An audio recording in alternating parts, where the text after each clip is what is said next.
I'll try and explain this as fast as possible. This isn't metaphysics, this is actual physical reality, if you think about it.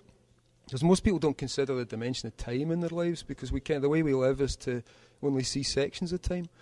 So to try and explain it as quickly as possible in a way that everyone will understand. Right, you stand here in front of me with your microphone, but in order to get here you had to come through that door. So can you point to coming through that door? You know what I mean?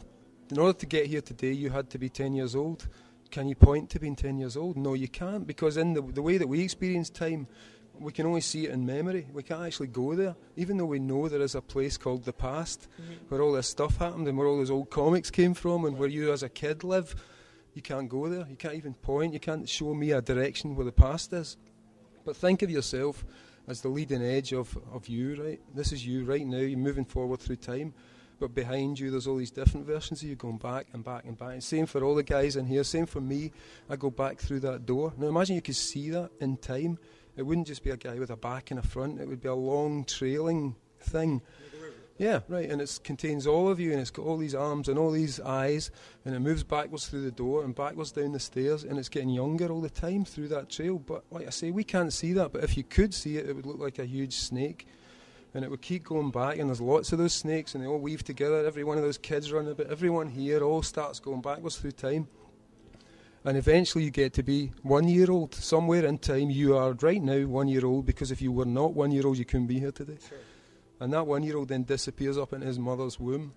Right? So, but you're still physical, you're still the same you, except it's getting smaller and smaller, and then it goes in there, and that same physical thing divides into an egg cell and a sperm cell, and the egg cell grows out of your mother, so it's still present. Nothing's gone away there. Right? The actual physical thing of you has now become an egg in your mother and a sperm cell getting up inside your father. And the same thing happens to your mother and father going back into their mothers and fathers. Right? So you're starting to see this. Yes. And you take it right back. It's like everybody in the human race goes back to the same human root. And then somewhere along the evolutionary tree we're joined by apes.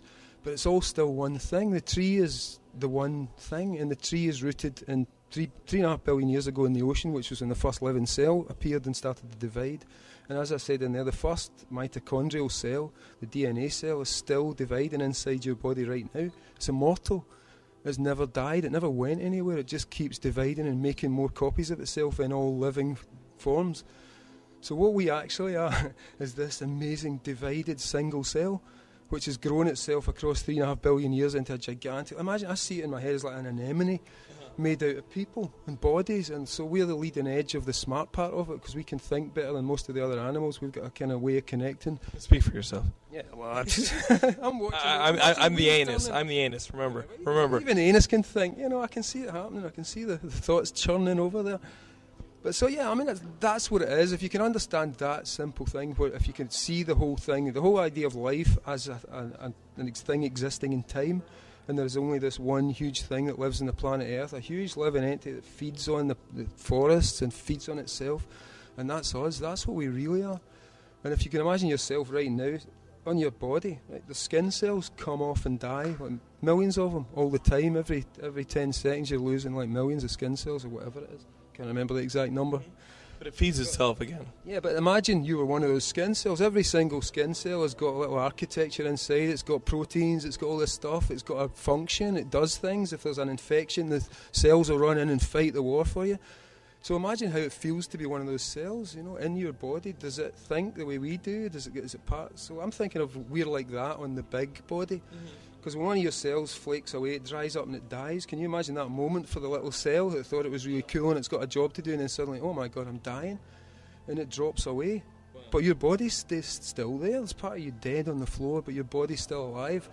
Now imagine that on the big scale, and the way that we imagine these bodies we're in die and fade and get shriveled and dry and drop dead. But the actual living, the big living thing never dies. It hasn't died yet. It just keeps renewing itself, and we're the cells that allow it to renew itself. And I kind of believe that what we call consciousness, that sense that we can all think and share thoughts, is actually how the big thing thinks. And we're kind of in the river of that consciousness when we're alive. You know, and when we die, we leave it, but it doesn't die. It never dies. So I kind of see it as nobody ever dies on the planet, really.